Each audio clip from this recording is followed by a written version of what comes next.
Hi everyone, it's me Darlene. I am back with this mini quilt. I plan on finishing this in this video and I hope to have it in tonight's auctions. This is March 8, 2026.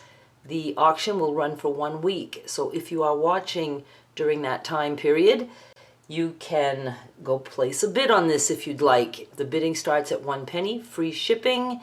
Outside USA would have to pay shipping. So I just wanted to remember to tell you that. I will have the link to the auction in the description of this video.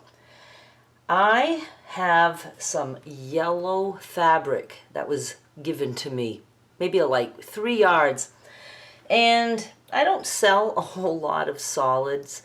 And I thought, I'm going to use it. I was going to use the muslin, but there's, quite a bit of white here and there.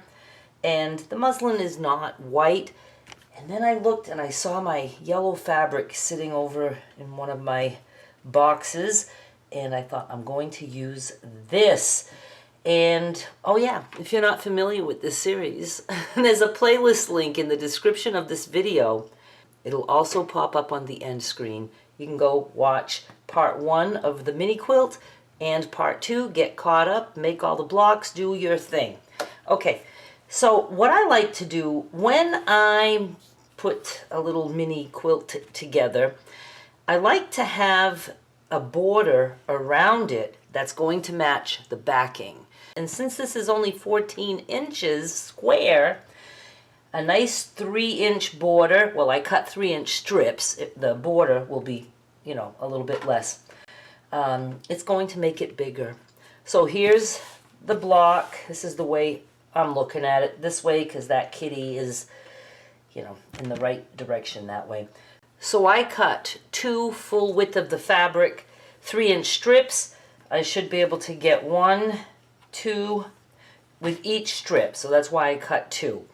So I'm just going to go and I will start by putting 1 strip on each side, and then I will put a strip top and bottom. This is what I have right now, but I wanted to mention something. I know some of you, you're very used to just cutting out your pieces.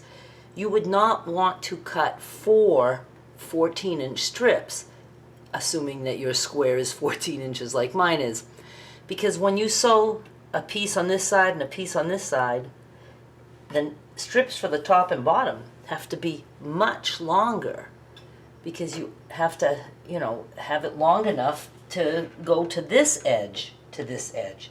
Like mine is coming out to like about 20 inches this way and this way.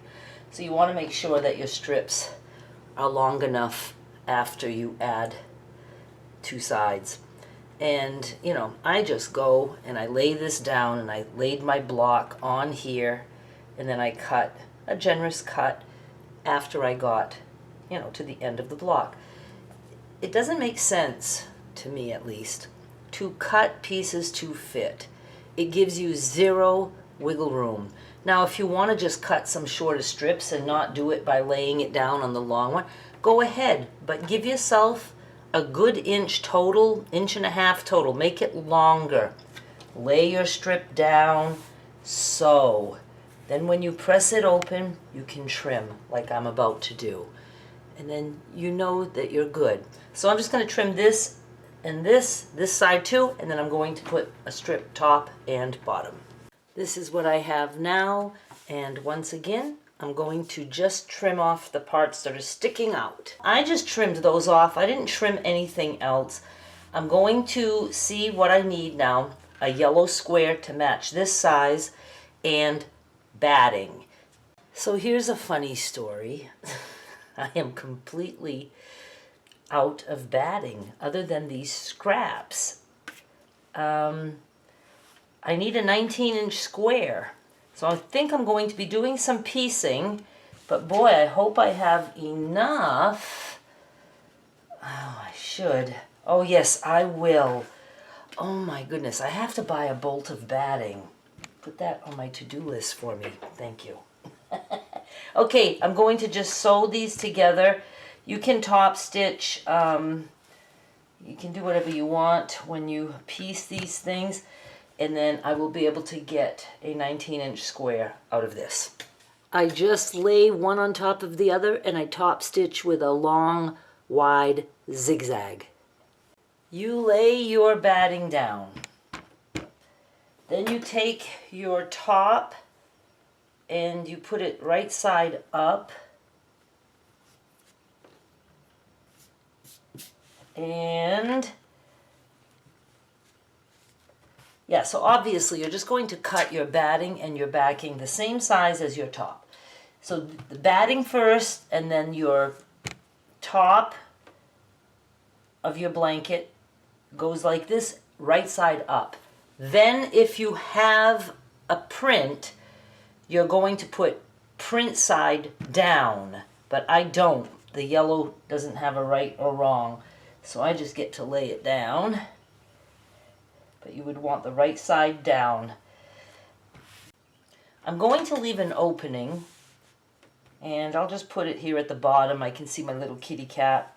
I like to put 2 pins so I don't forget the opening, because I will just keep sewing until it's all enclosed, and that's not good because we need to flip this. So I'm starting at this pin, and I'm just going to go all the way around, and then I'll stop at that pin. Now you're going to stick your hands between the 2 fabrics, not between the fabric and the batting, but just between the 2 fabrics.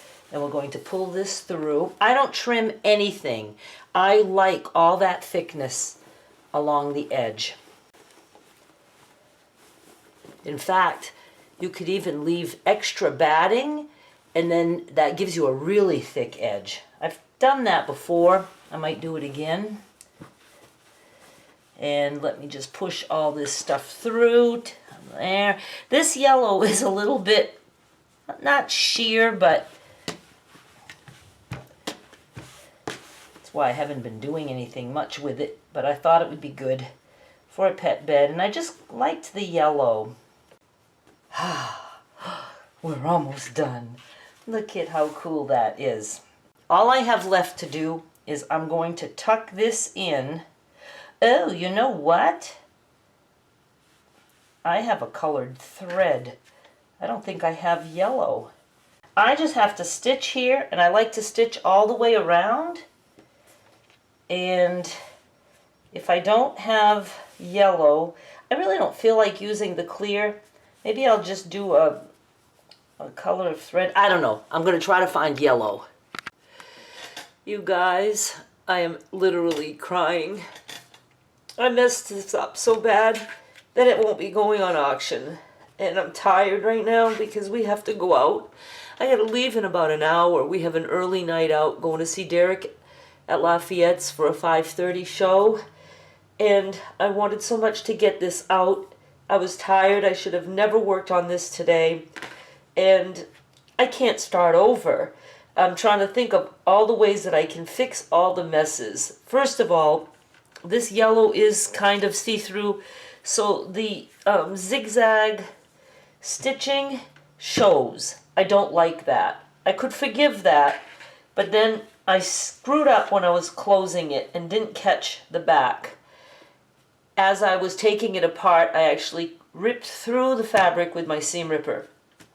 I didn't know that until I went all the way around, not all the way around, here again. Major puckers, and those holes are there. So I can't put this up for auction. It's going to be rockets.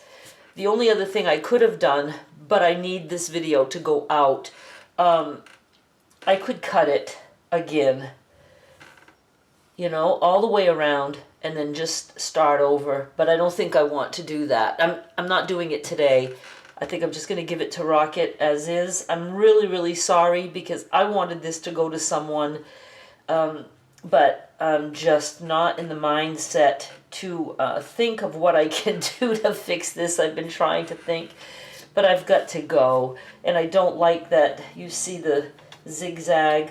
And anyway, I hope you understand. I'm really, really sorry, but I was just getting sloppy everywhere because had to go out. I mean, I have to get ready to go out. Okay, It's all okay.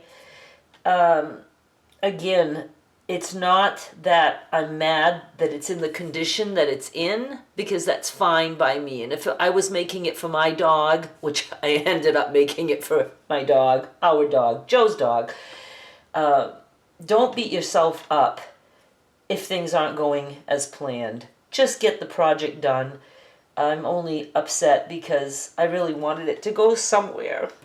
You know, I can't start the video over because I just can't. I mean, it's done now, so I can't easily cut out the parts that say it's going to be up for auction. So just know it's not up for auction. I will put it in the description too, because some people go right away to try to bid.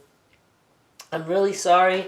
Other than that, I love it, and I'll take some pictures, and I'll be back with more soon. I have more mystery blocks on the way, and we'll be doing something else, and I will not do it when I have no time and I'm tired. Thank you so much for watching. I'll be back with more soon. Bye.